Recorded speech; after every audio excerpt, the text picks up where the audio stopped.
Welcome back. We're going to do a third example in section 4.7. So let's get going here.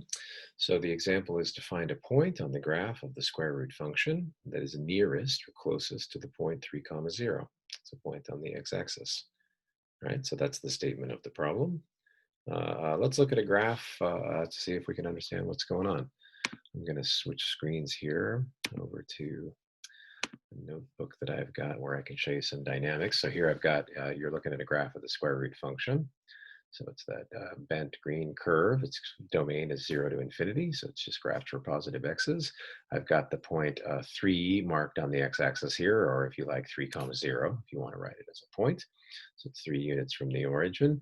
And then I've drawn a line segment between a point on the graph to the point 3, 0. So if I change the value of the slider, basically I'm changing the x-coordinate of the point on that graph, and I can see that the distance from those points on the graph to the point 3 comma 0 are changing. Right now it looks like they're getting kind of smaller. And to my eye, it looks like the smallest distance is somewhere right around in here, because now it looks like that line segment is lengthening again, okay? So all of this is just to try to understand what the question is. If I pick a point on that square root graph, that point determines a distance to the point 3 comma 0. You're visualizing it in this picture. And as I vary the point, those distances vary. And I'm asking, well, how small can it get? That's kind of a longer line segment here. The line segments are getting smaller and smaller until some point right around in here. So I'm wondering, well, what is the coordinates of that point? That was the exact question. Which point will make this line segment the smallest? Okay, so that kind of helps us visualize the problem. Let's go back to the whiteboard and see if we can't write down an objective function. What's our objective function going to be? Like example 2, we're talking about distance, but here we're not talking about a vertical distance, so both points can vary. So we're going to have to use the distance formula. We're going to need to use the distance formula in the xy plane. All right, so maybe before we even get started, I can remind you of how that's going to be. The distance from a point, say, x0, y0, to a point, say, x1, y1, it's based just off the Pythagorean theorem. Yeah, so you take the change in your x coordinates, x1 minus x0, and you square that. You add to it the change in your y coordinates squared, and you take the square root of all of that. Okay, that's how you compute the distance between 2 points in the plane. So this function we're going to need to use, unlike in our vertical distance, because both x and y are not remaining constant in this problem. All right, the x and the y coordinate on that parabola were both changing. Cool. All right, so I've got a snapshot of our picture that we looked at. So what's our objective function? Well, I was just saying it. Our objective function is going to be the distance between the point x comma square root of x. Yeah, that's an arbitrary point on the graph of y equals the square root of x, and this point 3 comma 0. So we need to use that distance formula between these 2 points. Okay, and that distance formula, if I scroll back up so you can still see it, it's got a square root in it. So our objective function, the differentiation of it is going to be somewhat complicated because of that square root. So here is a suggestion. It's kind of a handy fact, but I highly recommend that you try to seize on it and use it whenever you can. So a handy fact, what's my handy fact? You would optimize distance. That is, you would make distance as small as possible or as big as possible if and only if you had optimized the square of the distance. All right. So if I told you that I had made the square of the distance between myself and some object as small as possible, well, I would have also made the distance as small as possible, and vice versa. So in other words, when we're working with an objective function in a distance problem like this, if you're just interested in how to minimize the distance like we are in this case, it would suffice to find out how to minimize the distance squared. Why is that easier? Well, because if you're talking about the distance squared, you have no square root in your formula.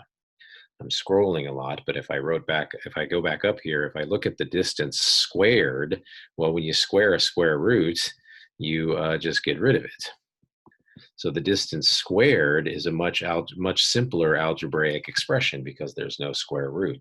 And if we make that quantity as small as possible, then we will have made the distance as small as possible as well.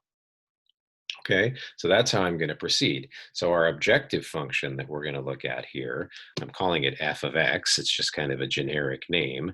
Our objective function is, well, I'm taking the distance formula. So I'm going to take the change in my x coordinates. That's this x minus 3. Yeah, so I take x minus 3 and square it.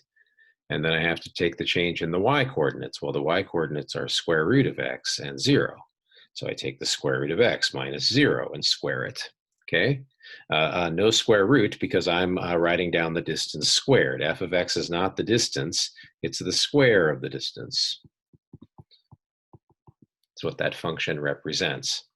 Next line, I just did a little bit of algebra. Hopefully it makes sense. X square root of x minus 0 is just square root of x. And I'm going to leave this x minus 3. I'm not going to unpack it. I could multiply that out, but I can just differentiate it as is with the chain rule. It's easier. So again, now the kind of work of these things, I'm making these problems misleading about how fast they're going. All this takes a lot of time. Yeah, you have to have these ideas. They're not going to occur to you in the same kind of time frame that I'm ripping them out in these video lectures.